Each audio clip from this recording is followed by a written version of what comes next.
Hay algo que quiero poner en perspectiva para empezar, y es el hecho de que nos enfrentamos a diario con realidades difíciles, con realidades tristes, si se le podría llamar así.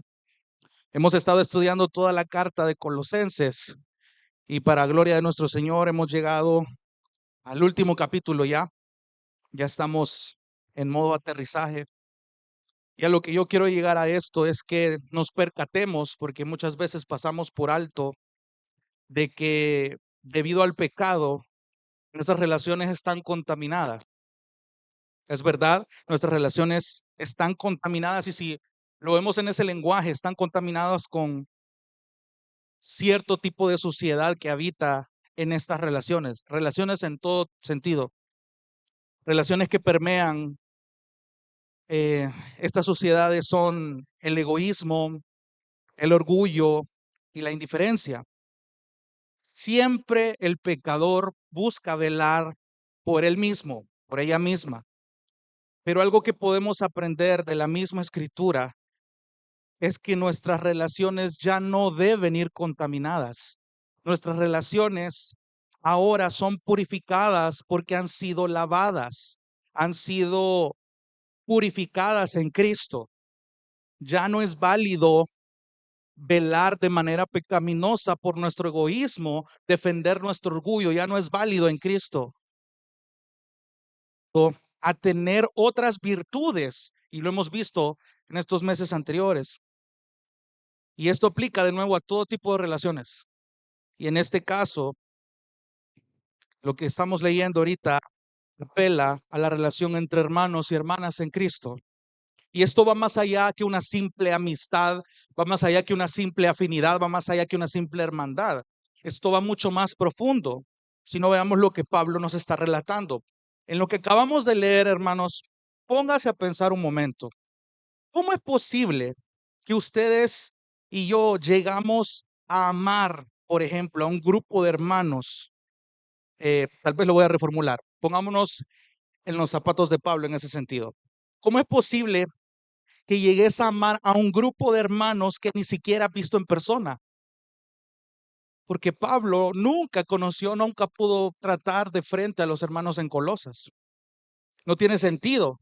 Y aún más interesante, ¿cómo es que después de que este Pablo era alguien temido, era alguien odiado por los mismos cristianos a quienes él perseguía en un tiempo, ahora este Pablo a estas alturas del capítulo en Colosenses terminó rodeado de personas de este mismo grupo que ahora velaban por él, que ahora se preocupaban por él, que ahora lo tenían en alta estima como alguien del cuerpo de Cristo?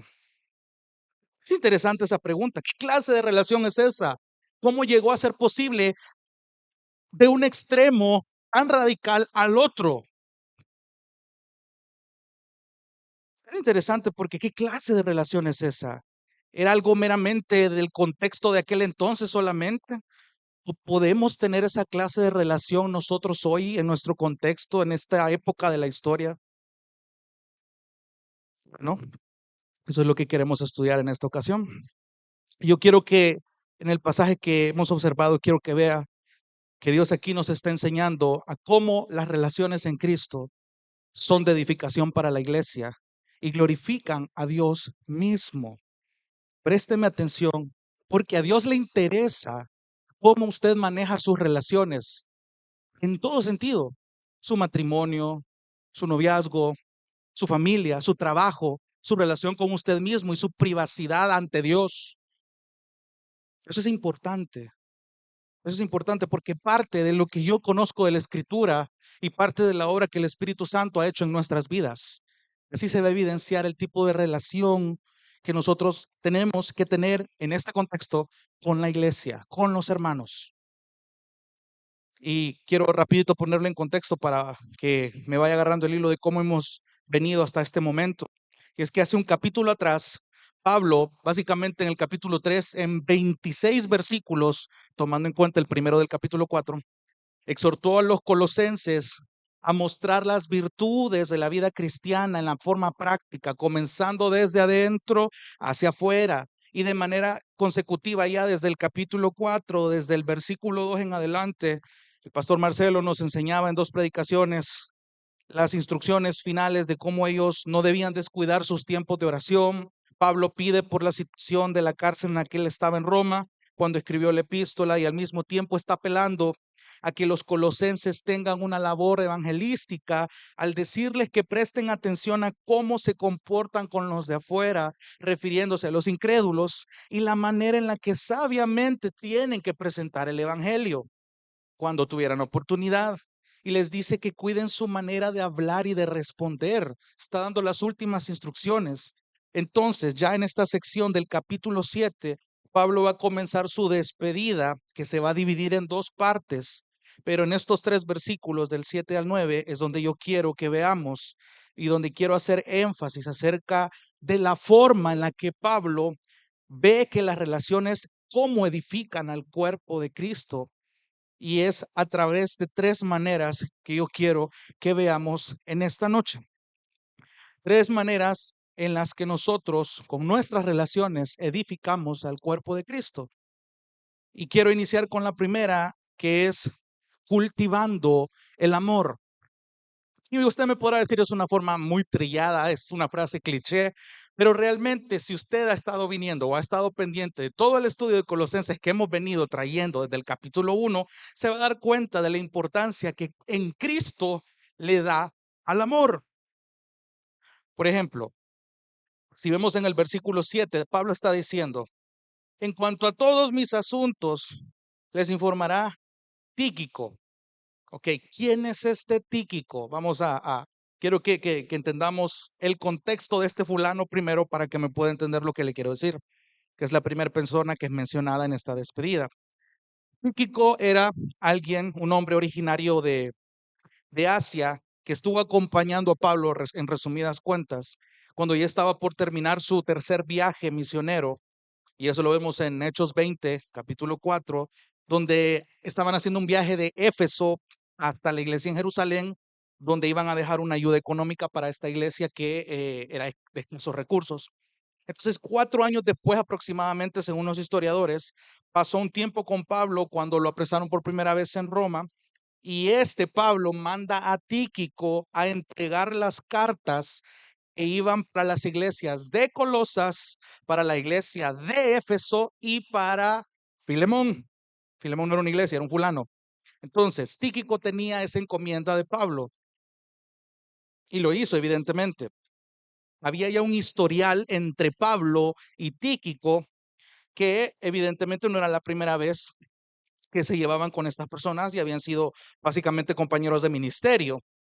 Pero teniendo en cuenta esta parte de la historia, quiero que piense un poco más en el escenario que se estaba dando en este momento. Pablo evidentemente ya le había encargado algo a Tíquico.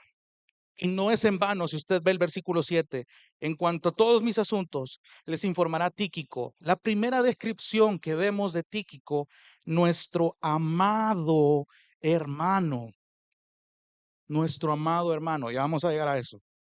Pero pensemos ahorita, Pablo estaba en la cárcel, estaba esperando un juicio, y en aquel entonces, y evidentemente en nuestros tiempos también, siempre representaba un peligro estar relacionado con alguien que estaba preso. No era bien visto, porque era fácil verse involucrado en la misma suerte de esta persona. Pónganse a pensar un momento, si nosotros nos relacionamos con alguien y ese alguien sale en las noticias acusado de delitos bien graves, uno se empieza a preocupar por su imagen, uno evita, al menos eso es lo que usualmente por inercia uno hace. O sea, hay un malentendido que está pasando, pero el reflejo del humano es, uy, que no me vean con este porque van a pensar mal de mí. Entonces era igual a todos aquellos que estaban presos en Roma y en cualquier cárcel. Evidentemente, los que terminaban en la cárcel tenían un mal testimonio en la mayoría de los casos. Pero póngase a pensar, era fácil verse involucrado a la vista pública, relacionarse con alguien que estaba preso, y requería un coraje y un valor interesante visitar a Pablo en la cárcel y dar señales mucho más de que uno estaba a favor de Pablo, que uno estaba delante de él, enfrente de la vista pública, decir, ese es mi hermano, yo lo defiendo, yo creo que él es inocente. Exponerse a esa presión pública no era cosa fácil, se requería valor, se requería un coraje, se requería correr el riesgo. Tíquico evidentemente corría el riesgo de ser encarcelado también solamente por asociarse con este Pablo. Pero vemos la descripción de nuevo y quiero que le preste atención ahí. Amado hermano, Tíquico no era un fulano cualquiera. Y se lo voy a estar repitiendo porque hay un gran ejemplo que la Biblia nos enseña de este hombre. Tíquico no era cualquier persona, era alguien movido por el amor de Cristo, dispuesto a correr el riesgo necesario porque sabía que lo que contenían los escritos de Pablo eran palabras inspiradas de parte de Dios y la iglesia necesitaba escucharla. Se estaba poniendo en duda la deidad de Cristo en estas iglesias y muchos estaban desviando. Si ustedes recuerdan, en el primer capítulo se menciona que Epafras fue a dar un informe a Pablo en la cárcel de lo que estaba pasando, al menos en Colosas. Y evidentemente llegó a oídos de Tíquico este informe. Entonces, imagínense por un momento el impacto de Tíquico cuando también supo del informe de Epafras. Y quiero que me preste atención acá porque hemos aprendido acerca del amor en esta epístola de Colosenses, porque Pablo, y lo vimos en la parte de la vestimenta espiritual, Pablo habla del amor y lo compara como aquel hilo perfecto que atraviesa cada costura y se vincula o se entrelaza hasta formar una prenda perfecta que forma parte de la vestimenta, es decir, las virtudes cristianas que ya estudiamos anteriormente. Pero la pregunta es, ¿qué virtud podemos ver claramente en la acción de Tíquico? Aparte del amor, evidentemente. El amor es lo que debe de estar sí o sí, porque sin amor no somos nada, lo que hagamos no sirve de nada, ya lo dice Corintios. Pero hay una virtud que nosotros estudiamos, que es de las primeras que menciona Pablo en la lista de la nueva vestimenta cristiana, la compasión. Le recuerdo que era la compasión, o se lo pongo de esta forma. Tíquico fácilmente pudo haber sugerido a alguien más para el encargo que Pablo había pedido, porque la reacción del ser humano es velar por su pellejo. Es decir, yo puedo orar por ellos, pobrecitos. O sea, yo escuché el informe de Epafras y pobrecitos, o sea, está yuca la situación ahí en Éfeso y en Colosas. Hijo, le están cuestionando la deidad de Cristo. Qué yuca, ¿verdad? Ahí vamos a orar por ellos. No, no te preocupes, Pablo, vamos a estar orando por ellos. Pero te puedo sugerir a otro fulano que vaya, porque yo no hay mucho riesgo. El viaje es largo. Me pueden malentender, me pueden meter preso porque piensan que estoy en malos pasos por aliarme con vos. Un pecador evidentemente puede pensar de esa manera, pero Tíquico no lo hizo así. Él sintió más que una empatía, que era lo que veíamos acerca de la compasión. Tíquico no simplemente se limitó a enterarse de lo que estaba pasando en Colosas y en Éfeso y dijo, uy, esto está grave. O sea, no solamente voy a orar por ellos, sí, claro, Pablo le da una importancia a la oración que ya lo vimos en unos versículos anteriores. Pero la compasión tiene que ver más allá de ver la condición mala de alguien, sino que el Espíritu Santo me inclina a hacer una acción con tal de cambiar la condición de esta persona si está en mi capacidad. Eso es lo que aprendíamos de la compasión. Claramente, Tíquico tuvo más que eso, más que una empatía de orar por estas iglesias que se estaban contaminando, sino que el Espíritu Santo le inclinó en amor a accionar al respecto con tal de cambiar la condición de estas iglesias. Tíquico sabía que esas cartas eran importantes para estas iglesias. Imagínense si este tipo se hubiera echado atrás o si en algún percance este tipo al final se echa para atrás y termina votando o rompiendo las cartas. Yo estoy seguro de que Dios hubiera provisto de otra persona, pero tal vez no hubiera sido el mismo impacto. Ese era el plan A y siempre lo fue de parte de Dios. Pero por un momento y pensemos qué hubiese pasado si estas iglesias no reciben estas cartas. El paisaje hubiera sido bien diferente. El escenario hubiera sido horrible. No tuviéramos estas joyas en las escrituras, en Efesios, en Colosenses. Entonces, cuando Pablo le está llamando aquí en el versículo 7 a Tíquico, el amado hermano, de hecho el sentido en el idioma griego es de amado, es uno que ha sido amado de forma especial. Cuando la Biblia llama amado a alguien, no es un amor superficial, no es un amor como cualquiera lo entiende de manera romántica, de manera sentimental. El amor que Dios describe, porque evidentemente todo el que ama es nacido de Dios, porque Dios es amor, entiende perfectamente la clase de amor de la que está refiriéndose la Biblia. Y cuando alguien llama amado a un pecador que ha sido redimido, es porque ha sido receptor de un amor divino. Le recuerdo un texto conocido, Romanos 5:8, pero Dios demuestra su amor para con nosotros en que siendo aún pecadores, Cristo murió por nosotros. ¿Qué mayor muestra de amor quiere usted que el Hijo de Dios muriendo por usted? Pues usted ya lo sabe, se puede la historia, la recordamos seguido, pero entiende el impacto de ese amor en su vida todos los días. Usted es alguien amado, hermano, al igual que Tíquico. Tíquico no era más especial que usted y que mí. De hecho, hay otro texto, primera de Juan 3:16, no Juan 3:16, primera de Juan 3:16. En esto conocemos el amor, en que Él puso su vida por nosotros. También nosotros debemos poner nuestras vidas por los hermanos. Interesante este texto porque este último pasaje de la primera epístola de Juan aún no había sido escrito para el tiempo de Tíquico, pero Tíquico sabía que el amor que sentía por los hermanos de las iglesias en Colosas y Éfeso era un amor que él también debía mostrar. No solamente era un amor que él recibió y yo me encierro en mi burbuja y hay que vean qué hacen. Tíquico realmente sentía un amor más allá de solamente sí voy a orar por estos hermanos. Él se arriesgó. Pónganse a pensar el viaje que requirió desde Roma hasta Colosas. De hecho, los mapas no están por gusto en su Biblia, hermano, como dato curioso. Para que usted mide el kilometraje y usted compare y mire un mapa de aquí de San Salvador y compare distancias. De Roma a Colosas hay un buen tramo. Y en los medios de transporte no precisamente eran Uber.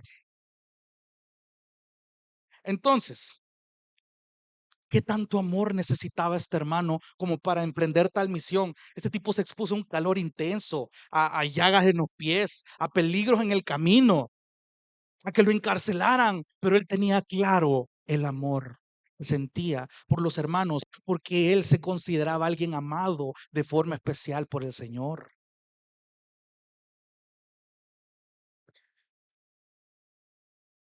¿Cómo hacen falta Tíquico ahora en la iglesia? ¿Sabe por qué? Hacen falta personas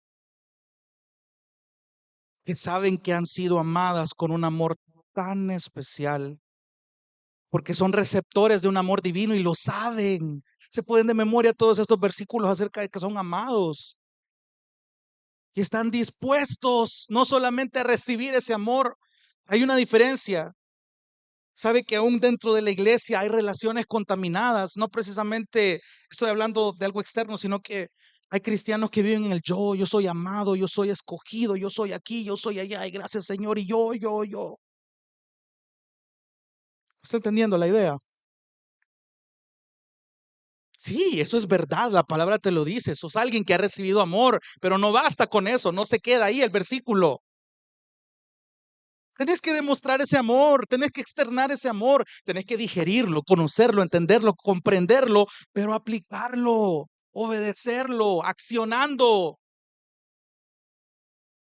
Tenés que estar dispuesto a correr el riesgo, al igual que Tíquico. Un riesgo necesario para que tus hermanos crezcan en el Señor. ¿Cómo así? Retomemos lo aprendido y hágase la pregunta, y esto a mí me confrontó mucho, evidentemente. ¿Estoy dispuesto yo a arriesgar mi comodidad con tal de que mi hermano crezca en el Señor? ¿Estás tú, hermano, tu hermana, dispuesta a arriesgar tu comodidad con tal de que tu hermano crezca en el Señor? ¿Cuál es la barrera que te está impidiendo edificar a tus hermanos y hermanas? ¿La pena? ¿La vergüenza? De hecho, muchas veces eso es un disfraz del orgullo. ¿Te das cuenta cómo nuestras relaciones están contaminadas todavía? Velamos por nuestro pellejo. Triunfa el egoísmo. Defendemos el orgullo. Hay indiferencia. No es eso lo que hizo Tíquico. O no lo haces por el que van a decirte los hermanos si les hablas. Lo aprendíamos en Corintios, de hecho, este domingo con el pastor Marcelo, con algo que todos entendemos, pero que nos cuesta aplicar. ¿Sabe qué es? La amonestación. Algo tan sencillo. Nos da miedo hablar con el prójimo para amonestarlo. Nos da miedo hablar con el prójimo para exhortarlo, para confrontarlo.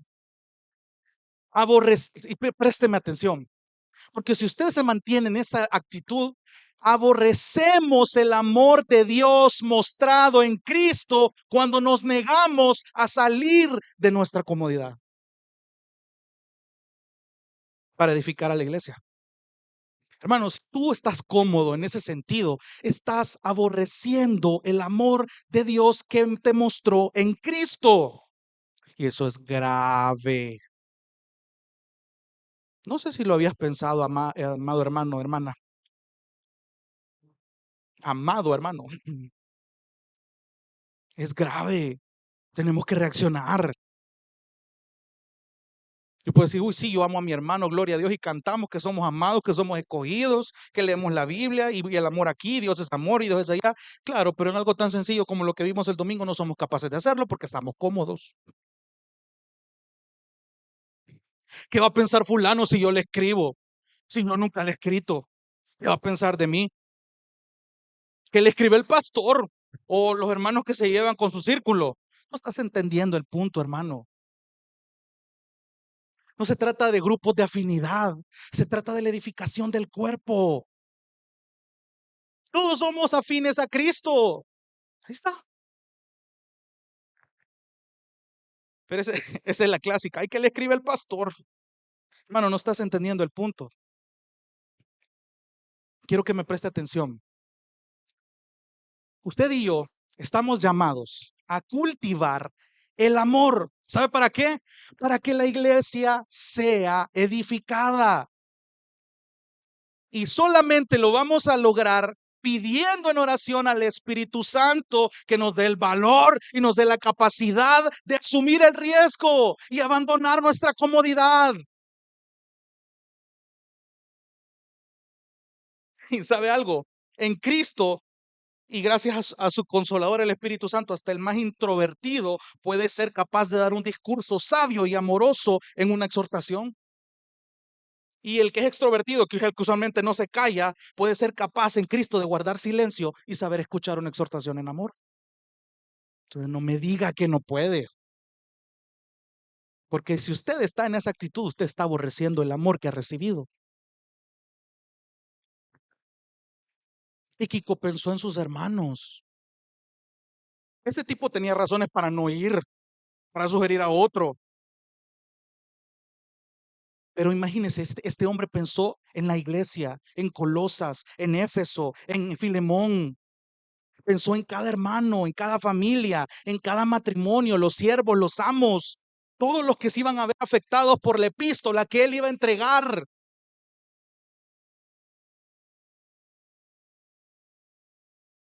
Cultivamos el amor cuando realmente renunciamos a nuestro orgullo y dejamos de defender nuestro egoísmo. Cultivamos el amor cuando estamos dispuestos a correr ese riesgo de dejar nuestra comodidad. Ya es tiempo de que nosotros, como gracia y verdad, comencemos a demostrar el amor tal cual como Cristo nos mandó a evidenciarlo. Esta pedrada me cayó primero a mí porque sé que tengo que mejorar también, pero es necesario. O sea, hay más allá de un Dios te ama o te amo, hermano, más allá de un abrazo. Salgamos de esa zona de confort, dejemos de alimentar nuestra comodidad. Es difícil. Yo sé, hay muchos que nacieron introvertidos probablemente, o nacieron con el mute ahí incluido en sus voces.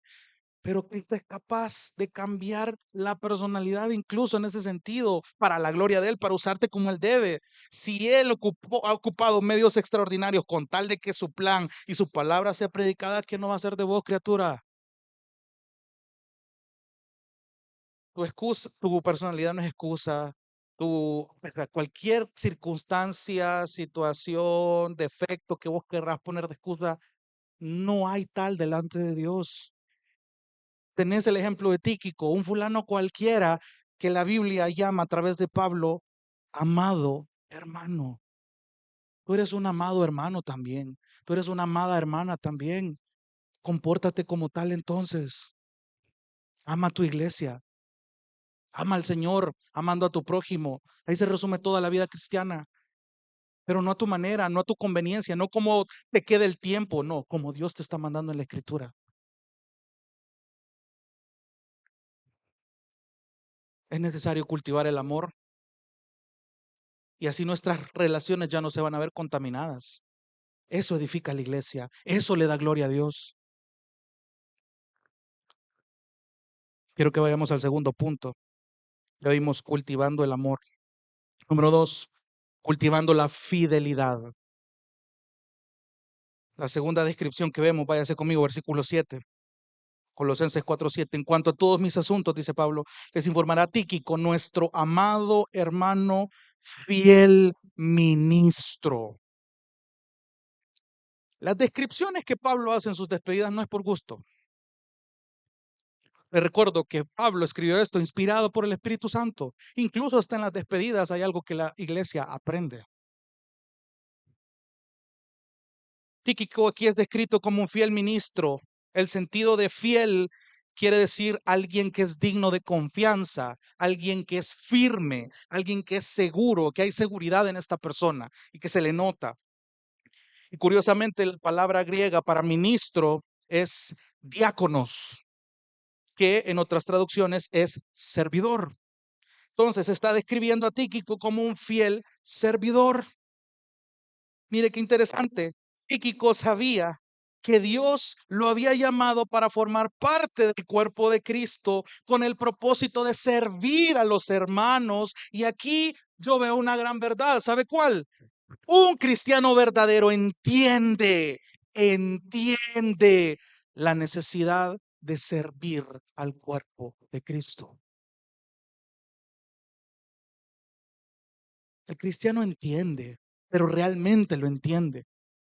Necesita servir al cuerpo. Vaya conmigo a 1 Corintios, texto ya conocido, pero quiero que lo meditemos un ratito. Primera carta de Pablo a los Corintios, capítulo 12,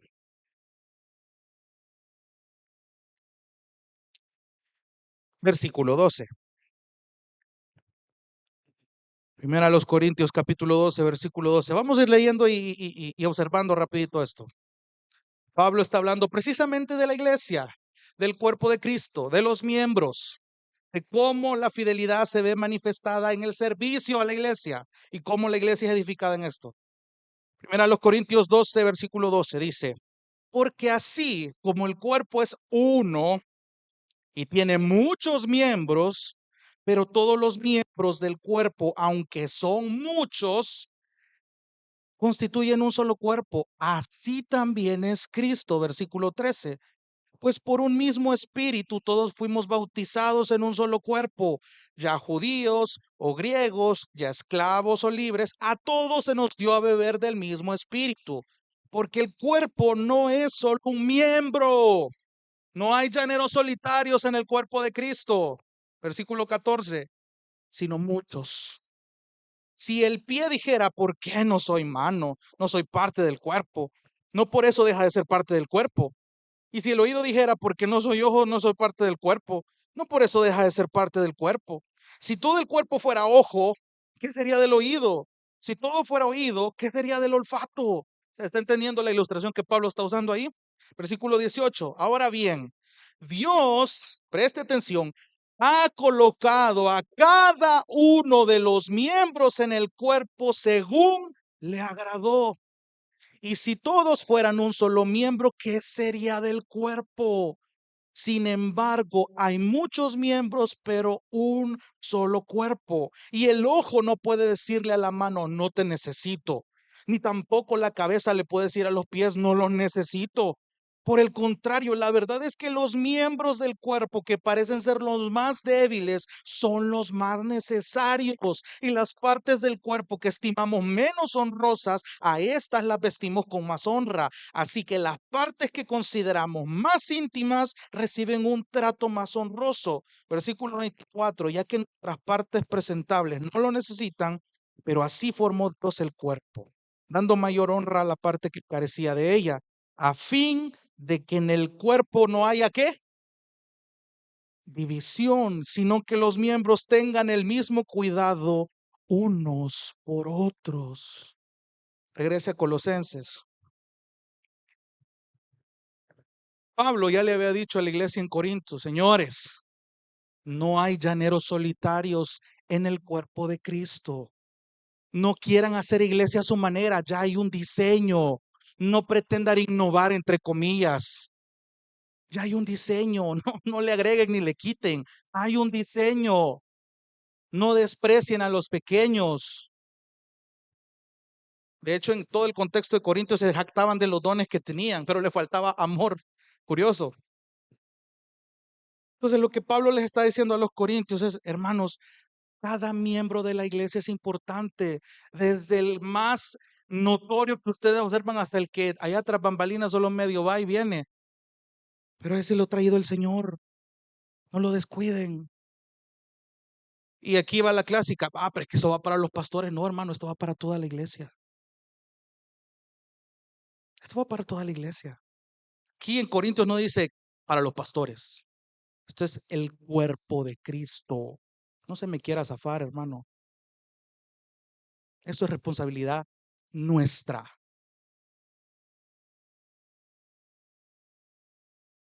Dios hizo este diseño. Si nosotros permanecemos fieles, firmes, seguros en este diseño, aunque al mundo allá afuera no le cuadre la forma de iglesia según la Biblia, pero ese es el diseño. Debemos permanecer fieles a ese diseño, porque siendo fieles a ese diseño podemos mostrar el amor como Cristo nos ha llamado a demostrarlo.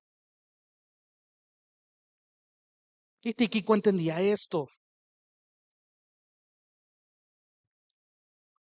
Y hay un problema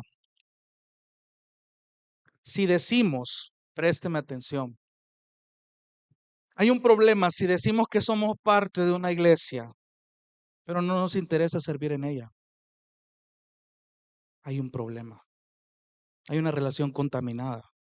Hay egoísmo, hay orgullo, hay indiferencia. No es la forma. Hay un problema si tú estás diciendo que sos parte de una iglesia y no te interesa servir en ella. Y eso es triste, ¿saben? Porque al ser humano no le gusta el compromiso de por sí.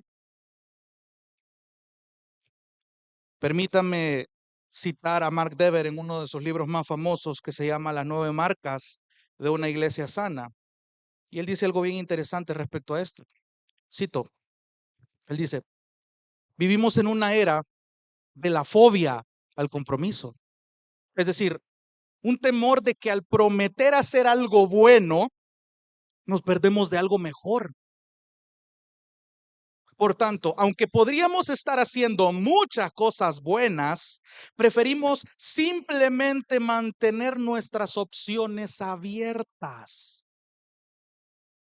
estadísticamente, que yuca esto, estadísticamente solo un 43% de las personas en las iglesias que dicen ser cristianas están realmente comprometidas con su fe. Solo el 43%. Y sigue citando. Y él pregunta, ¿puedes tener fobia al compromiso y ser cristiano al mismo tiempo? No estoy diciendo que un cristiano pueda sentir incertidumbre ante ciertas cosas, porque muchos cristianos tienen dudas. Pero, ¿qué es lo que podría reducir tus opciones de una manera tal hasta llegar al punto de que no te queda nada más que servirle a Cristo y a la iglesia?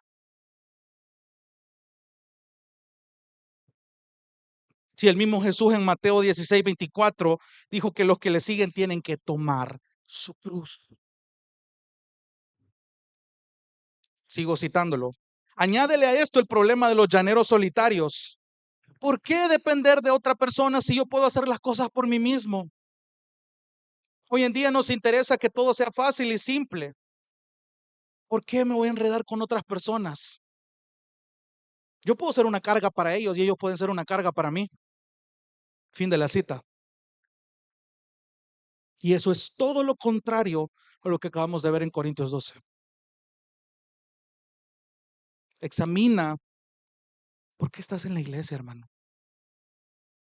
¿Cuál es el sentido que tú le encuentras a venir a la iglesia? No es que tú te vienes a anestesiar espiritualmente para vivir como zombie toda la semana, sin lectura, sin devocional, sin comunión, sin amor. Se te vuelve rutinario. Por eso la gente no le da sentido muchas veces y le representa una carga venir a la iglesia. Servir en la iglesia también. Lo hacen de manera superficial. ¿Por qué? Porque no entienden que hay que cultivar un amor y hay que cultivar una fidelidad. Cuando yo entiendo, en primer lugar, y aquí quiero que entiendan esto, cultivamos el amor porque Dios nos amó. Y si cultivamos la fidelidad es porque hemos entendido la fidelidad de Dios en nuestras vidas. ¿A qué quiero apelar con la fidelidad de Dios? Que Él es fiel en cumplir todo lo que promete en su palabra.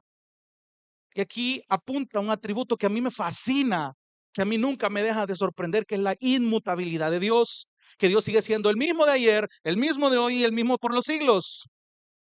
Dios no cambia, hermano. El mismo que hizo obras sobrenaturales en el Antiguo Testamento es el que hoy reina. Y pareciera que Dios necesita hacer actos extraordinarios para que la gente de verdad crea. No se trata de eso. Lo acabamos de cantar. Se vive por fe, no por vista. Si tú necesitas comprobar para poder creer, hermano, tienes un problema con tu fidelidad. No has entendido el modelo que Tíquico nos dejó en las Escrituras. ¿Qué problema tenemos en las iglesias con la falta de compromiso? Hermano, te lo ruego, cultivemos esta fidelidad, cultiva este amor, porque así está haciendo edificación al cuerpo. O sea, no te lo digo esto meramente para regañarte, para exhortarte, para humillarte. Te amo mucho, hermano. Necesito que sea de edificación a la iglesia. Y este llamado es para mí también. Jonathan es el primero que tiene que anhelar esto para hacer de edificación a la iglesia. Pero ¿y cómo vamos a empezar? Salga de su zona de comodidad y arriésguese. ¿Sabes qué pasa si la otra persona o sea, somos expertos para pintarnos como 5 escenarios posibles y ni siquiera hemos hecho nada? Tienes que arriesgarte, hermano. Tienes que arriesgarte, hermana. Si no, nunca vas a pulir esa cualidad. Imagínate de qué cualidad tan piadosa se está perdiendo la iglesia porque tú no te animas. Y eso precisamente, hermanos, debería movernos, hacernos una gran pregunta, que lo vi en un post de Carlitos, que lo compartió hace poco, por cierto. Me encantó, me desafió. La publicación decía, si en la iglesia local todos los miembros fueran como yo, ¿cómo sería? Hagas esa pregunta. Si todos los miembros en gracia y verdad fueran como usted, ¿cómo sería la iglesia?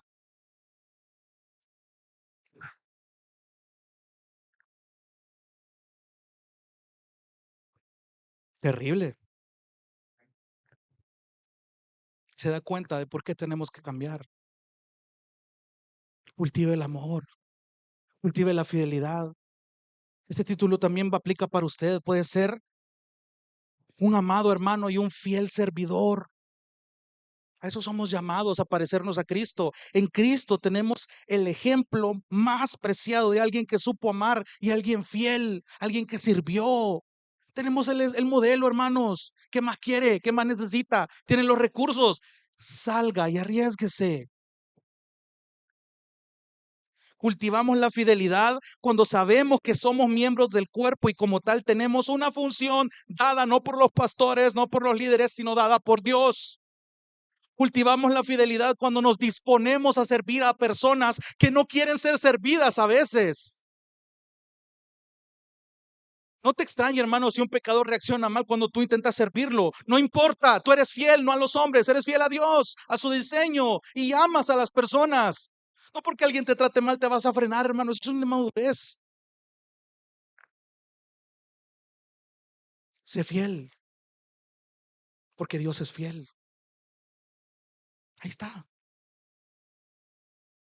Cultivamos la fidelidad cuando nos aferramos a la responsabilidad que Dios nos asignó como miembros del cuerpo. Tú tienes una responsabilidad, yo tengo una responsabilidad como miembro del cuerpo de Cristo. No te eximís de ello, hermano. Vamos a rendir cuentas por esa responsabilidad. Hay que ponerse las pilas. Ya no es tiempo de estar acomodados. Hay que arriesgarnos, hay que amarnos. Mostremos esa fidelidad al Señor, a sus principios, a su palabra. Tíquico entendió esto. Pablo sabía que evidenció esto en Tíquico. Tíquico lo mostró. Por eso le delegó esta gran y enorme tarea. Me imagino a Tíquico ahí en la gloria, si lo llego a ver. Viejo, gracias por arriesgarte. No tuviéramos esas joyas de no haber sido por la determinación que Dios puso en tu corazón. Gloria a Dios por ello. Esa misma determinación es por la que yo oro para cada uno de nosotros. La necesitamos. Piensen en cada hermano aquí, cada matrimonio que necesita de Cristo, cada familia que necesita de Cristo, cada soltero que lucha con un mundo que sexualiza todo. Oro por más jóvenes como Cristo. Oro por los ancianos. Que Dios guarde su salud, que sean de edificación a la iglesia, con su testimonio de vida, con su carácter piadoso. Y si fracasamos en el intento, gloria a Dios, nos estamos puliendo entre todos. Ahí estamos cultivando el amor, ahí estamos cultivando la fidelidad. Somos tíquicos en nuestras iglesias.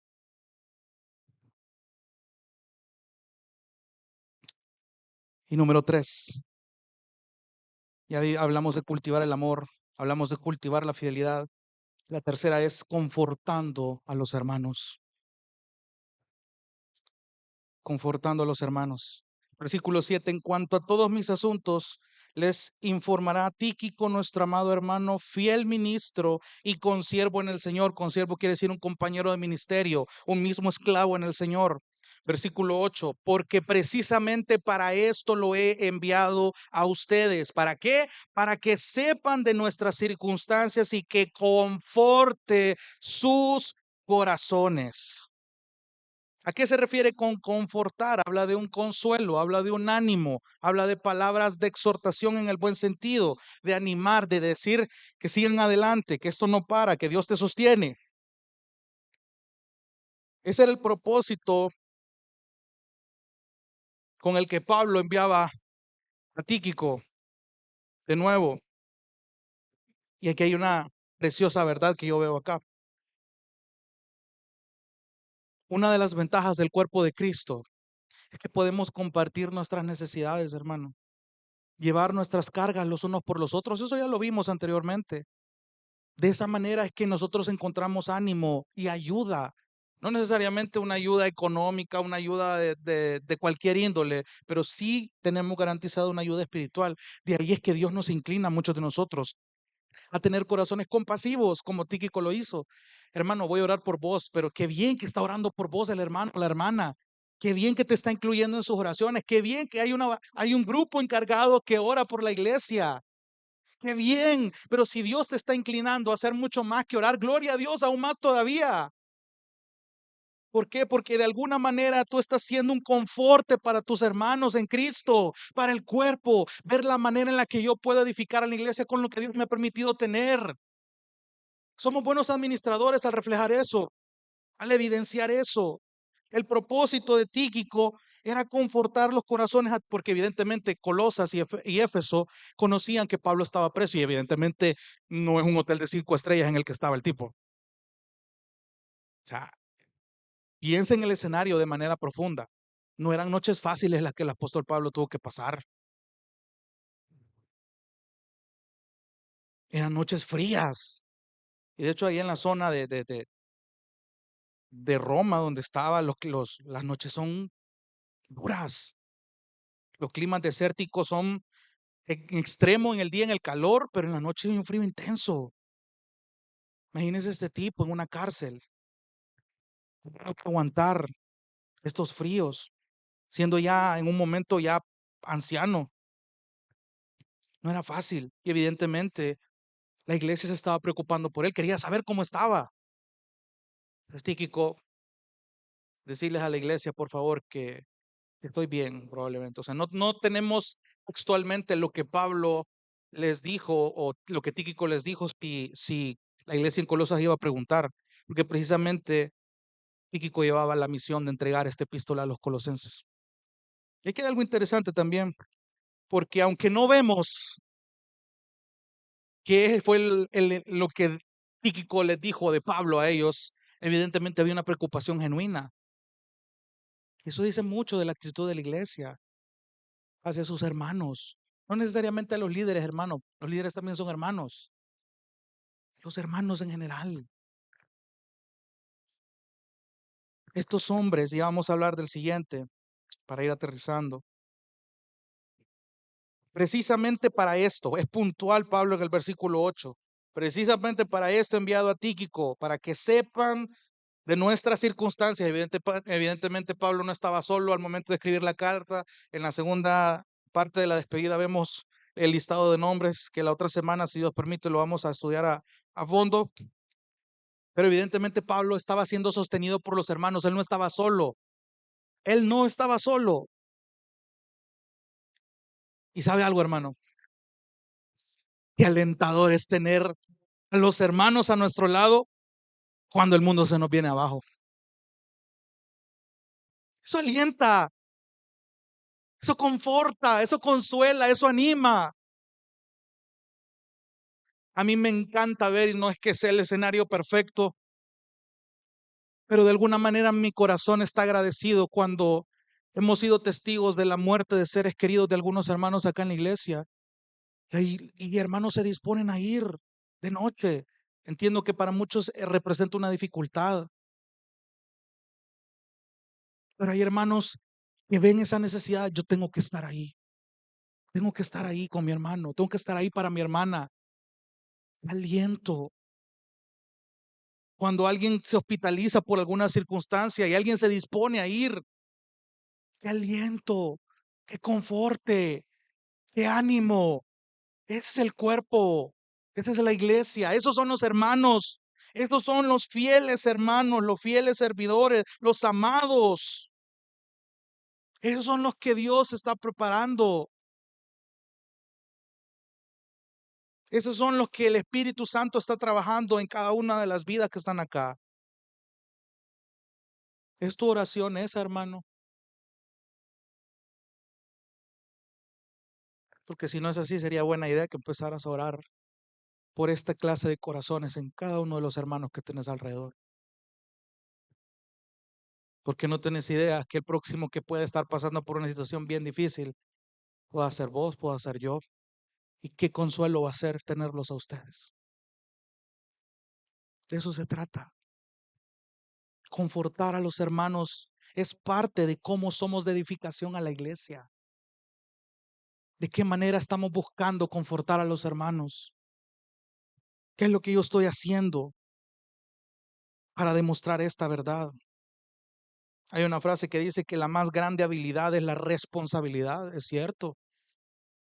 Si Dios nos sale delegado esta responsabilidad, aferrémonos a ella, seamos fieles. Amemos esta responsabilidad, no lo veamos como una carga. Y esto es cierto. Imagínate a Pablo viendo todas estas cualidades en Tíquico después de que atravesaron todo lo que atravesaron desde el suceso en Hechos. Este hombre sabía quién era Tíquico. Este hombre vio las evidencias y evidentemente le encargó esta misión porque él confiaba en Tíquico. Porque sabía que Tíquico tenía las virtudes de la vestimenta cristiana, que se embarraba, por así decirlo, de amor en sus acciones. Ese tipo ni siquiera lo pensaba dos veces. Démosle, déjame esa carta, ahorita me voy. Ah, llévate a Onésimo, por cierto. Vamos a hablar de él. Pero es interesante que una manera de edificar la iglesia, y no es la primera vez que lo digo, hermano, por eso yo animo, exhorto, lo recuerdo, y yo sé que este discurso probablemente ya se lo puede, pero cuando usted lo vive y lo aplica, es diferente el asunto. Usted está pasando por aflicciones duras. Evidentemente para fulano no es duro, pero para usted sí, no importa. Si usted está aprendiendo algo que antes no entendía, que Dios le ha enseñado a través de su palabra, y esa ha sido una verdad que le ha impactado de tal manera que lo quiere compartir, hágalo. Porque una manera en la que usted y yo somos de edificación al cuerpo es compartiendo lo que Dios nos enseña en las aflicciones. Por eso cada último jueves de mes que vamos a estar haciendo los grupos, para que usted medite en todo lo que yo espero que ha estado poniendo atención en los sermones de los jueves, comparta. Porque esto lo tiene que aplicar a su vida. No es un discurso que yo vengo a dar una hora aquí. Me interesa que usted y yo lo apliquemos a nuestra vida. ¿Cómo lo está haciendo? O sea, arriésguese a salir de su comodidad. Seamos de edificación al cuerpo. Oro por ese deseo genuino. Oro por Tíquicos, pero no solo oro por Tíquicos. Versículo 9. Y con él, a Onésimo. Mire la descripción que le da también a Onésimo. Fiel y amado hermano, que es uno de ustedes. Aquí hay un pequeño paréntesis. Hay muchos comentaristas que tienen dos posturas respecto a la palabra que es uno de ustedes, porque hay una postura que dice que Onésimo era un miembro de la iglesia de Colosenses y otros dicen que se está refiriendo nada más al hecho de que él era cristiano al igual que los demás creyentes. Sea uno, sea otro, lo relevante de esto es que Onésimo estaba acompañando a Tíquico y el trasfondo de Onésimo también es interesante, ya lo vamos a ver. Onésimo era el famoso esclavo que huyó de Filemón. Si usted no se ha dado la tarea, que espero yo que por lo menos haya leído Filemón en algún punto de su vida, es que Filemón era un miembro de la iglesia en Colosenses. Interesante. Entonces, Filemón evidentemente era un hombre de clase media alta que disponía de un esclavo. Algo pasó entre este esclavo y el esclavo huyó. Terminó en la cárcel ahí en Roma y por providencia del Señor conoció a Pablo. Conoce a Pablo, le presenta el evangelio, el Espíritu Santo lo convence, es una nueva criatura y probablemente el vivieron felices para siempre. Don Onésimo iba a culminar en Roma lejos de Colosas. Eso hubiera sido un buen final alterno, de hecho. Es lo que Onésimo se hubiera proyectado como cualquier ser humano que quiere huir de su pasado. Pero Dios tenía otros planes. Siendo colaborador de Pablo, Onésimo estaba pero impactado por el evangelio como cualquier creyente que va iniciando los pasos en la sana doctrina. Démosle, conquistemos al mundo para el Señor. Ahorita voy a ir a publicar en las redes sociales, aunque no existían en ese entonces, pero ahí voy a estar, Pablo, donde vos me llames, pero ahí voy a estar. Decime, ¿para qué me necesitas? Ándate a Colosas, con Tíquico. Y Onésimo sabía que le esperaba en Colosas. Póngase a pensar un momentito. Había una ley, evidentemente, en la que Filemón podía por ley condenar a muerte a Onésimo solamente por el hecho de haber escapado, siendo él un siervo y siendo él su amo. Pero eso ya lo vamos a estudiar más adelante, si os permiten, Filemón. Ya le solté un spoiler ahí. A lo que yo quiero ir, hermano, es que muchas veces nos comportamos como Onésimo en ese sentido. Vamos con todo el ánimo, con todas las ganas de servir. Y sí, yo quiero servir acá, yo quiero servir allá. Estoy cultivando el amor, estoy cultivando la fidelidad. Quiero ser quien conforte a los hermanos. Ok, pero lidia con tus pecados primero. Ah, ya no te gustó. Sí, pero tenés que perdonar a plano. Sí, pero tenés que arreglar esto. Sí, pero tenés que comenzar a llevarte con estas personas con quienes no mucho tragás. ¿Te imaginas la cara de Onésimo cuando Pablo le dijo, te vas a ir con Tíquico para Colosas? Allá va a estar Filemón. Y le vas a entregar la carta junto con Tíquico. Tienes que volver con tu amo, porque ya no sos un esclavo, sos un fiel hermano, un amado hermano. Ya sos uno de los nuestros, hermano. ¿Cuál es el miedo? Onésimo demostró claramente que estaba todavía en su comodidad. Imagínate cómo en el evangelio todavía se puede dar esta actitud. No debería de ser así.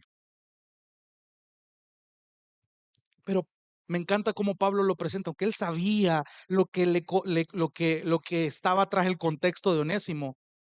Pero lo único que Pablo describe de él es, ahí va Onésimo, él es también un fiel y amado hermano que es uno de ustedes. Ellos, Tíquico y Onésimo, les informarán acerca de todo lo que aquí pasa, todo lo que hemos estado haciendo. Hay una mención en Tíquico en Efesios, en Tito y en Filemón. Ustedes, pues, les dejo esa tarea, ya lo vamos a ir viendo más adelante. Pero es interesante cómo Tíquico estuvo fiel, se mantuvo fiel porque amaba a la iglesia. Onésimo también sabía que le esperaba un trago grueso de digerir, pero esto no le impidió a él esforzarse también, al igual que Tíquico. Tenía la misma descripción, era un amado hermano, alguien amado con un amor especial, el amor de Cristo derramado en la cruz. Entonces ese amor lo tenía que demostrar, y vaya que lo tenía que demostrar al regresar a alguien a quien no quería ver. ¿Cuántos onésimos han habido en nuestras vidas muchas veces? ¿Cuántas veces hemos sido onésimos nosotros? Probablemente todavía lo somos. Espero yo, hermano, que esta descripción te defina en un futuro, porque a eso aspiramos. Hablando con unos hermanos, yo les hacía la pregunta, pongámonos algo a corto plazo, tal vez. ¿Cómo se ven espiritualmente de aquí a un año? Ahorita que ya viene la Navidad, el Año Nuevo y etcétera. Está los propósitos, los famosos propósitos de Año Nuevo que vienen renovando desde hace 3 años. Pero espiritualmente, ¿cómo te ves de aquí a un año? ¿Te ves creciendo? ¿Te ves maduro, perdón? ¿Te ves cultivando amor, cultivando fidelidad, siendo de confort y de consuelo a la iglesia, comprometiéndote más con el servicio, comprometiéndote más con la iglesia? Yo oro porque ese sea tu anhelo, hermano, y tu oración y tu aspiración, porque nuestra meta mayor es parecernos a Cristo y por ahí vamos. Eso debe ser tu ánimo. Mira la vida de Tíquico y Onésimo, eran dos pecadores, como vos y como yo. Y si estos tipos lo lograron, ¿cuánto más ustedes y yo? Hay una esperanza. No es que no pretendo que usted se desanime con este sermón, sino que usted vaya animado y ore, porque usted puede ser como Tíquico y Onésimo, tal cual lo describe Pablo. Es interesante esto, fiel y amado. Estos hombres tenían una tarea difícil, una tarea clara. Tenían que informarles de la situación de Pablo. Ahora, ¿es incorrecto que los hijos de Dios se comuniquen de esta manera? No. O sea, Pablo no estaba pidiendo pisto, Pablo no estaba rogando compasión en el modo de sentir lástima. Él quería que los creyentes de Colosas conocieran su situación para que oraran de manera genuina por él. ¿Estás orando por tus hermanos, hermano, hermana? Más allá de tu círculo de afinidad con los que solamente tú te llevas, con los que solamente tú hablas, con los que usualmente sales. Atrévete a orar por los que están afuera de ese círculo. Cultiva el amor, cultiva la fidelidad. Seamos fieles y amados. De eso se trata. Quiero terminar con una cita del libro de Arthur Pink refiriéndose a la fidelidad de Dios, uno de los atributos más preciosos. Presta atención y cito: Dios es fiel en disciplinar a su pueblo. Él es tan fiel cuando retiene algo como cuando da algo. Él es fiel en enviar tristeza y también en dar alegrías. La fidelidad de Dios es una verdad que debemos confesar, no solo cuando nos sentimos cómodos, sino también cuando nos asustamos bajo la más aguda reprensión. Esta confesión tampoco debe ser meramente de nuestras bocas, sino también de nuestros corazones. Cuando Dios nos golpea con la vara del castigo, es su fidelidad la que le empaña. Reconocer esto significa que nos humillemos delante de Él. Sabemos que merecemos su corrección y en lugar de murmurar, le agradecemos por ello. Dios nunca aflige sin una razón, por lo cual dice 1 Corintios 11:30, hay muchos enfermos y debilitados entre vosotros, dice Pablo ilustrando este principio. Cuando su vara caiga sobre nosotros, digamos junto con Daniel, tuya es, Señor, la justicia y nuestra la confusión de rostro. Conozco, oh Jehová, que tus juicios son justos, como dice el Salmo 119, y que conforme a tu fidelidad me afligiste. Los problemas y las aflicciones no solo son consistentes con el amor de Dios prometido en el pacto eterno, sino que son parte de la administración del mismo. Dios no solo es fiel a pesar de las aflicciones, sino fiel al enviarlas. Entonces dice Salmo 89:32, visitaré con vara su rebelión y con azote sus iniquidades, mas no quitaré de él mi misericordia, ni falsearé mi fidelidad. Y termina diciendo Arthur Pink, la disciplina no solo es reconciliable con la misericordia de Dios, sino que es el efecto y la expresión de la misma. Tranquilizaría mucho las mentes del pueblo de Dios si recordaran que su pacto de amor lo obliga a imponerles una corrección razonable. Las aflicciones son necesarias para nosotros. Como Oseas 5:15 dice, en su angustia me buscarán. Hermanos, nuestro llamado es ser fieles y amados. Busquemos cultivar el amor, busquemos cultivar la fidelidad, busquemos ser el confort que la iglesia necesita. Acompáñeme rapidito, Hebreos capítulo 10, con eso termino. Hebreos capítulo 10, otro de los versos que a veces se malentiende, que ya en su contexto cobra sentido. Hebreos capítulo 10, leamos desde el versículo 32. Está hablando de la necesidad de que la iglesia persevere tal cual. Hebreos 10:32 dice, pero recuerden los días pasados, cuando después de haber sido iluminados, ustedes soportaron una gran lucha de padecimientos. Por una parte, siendo hechos un espectáculo público en oprobios y aflicciones, y por otra, siendo compañeros de los que eran tratados así. Versículo 34, porque tuvieron compasión de los prisioneros. Perdón, hermanos, era el versículo 19. Hebreos 10:19.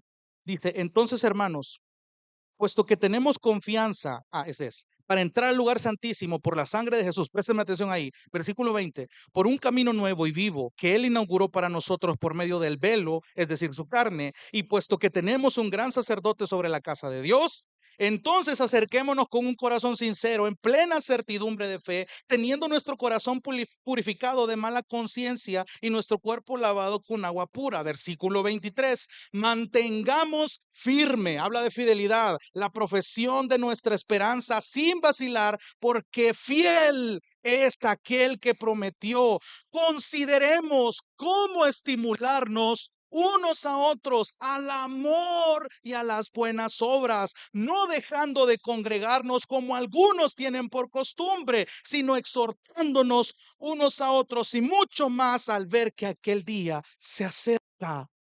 Hermano, esto no es un versículo que meramente está usando para, ya ves, no tenés que dejar de congregarte para algunos, como algunos tienen por costumbre. Ese no es lo que está hablando el texto. El sentido es que perseveren, perseveren, perseveren, no dejen de congregarse. ¿Por qué? Porque es necesario que perseveren. Ese es el sentido del texto. ¿Por qué? Pues el contexto. Entonces, hermanos, perseveremos. Y únicamente vamos a perseverar si ustedes y yo mantenemos nuestra mirada fija en la meta, que es Cristo. Puestos los ojos en Jesús, el autor y consumador de nuestra fe. Vamos a orar.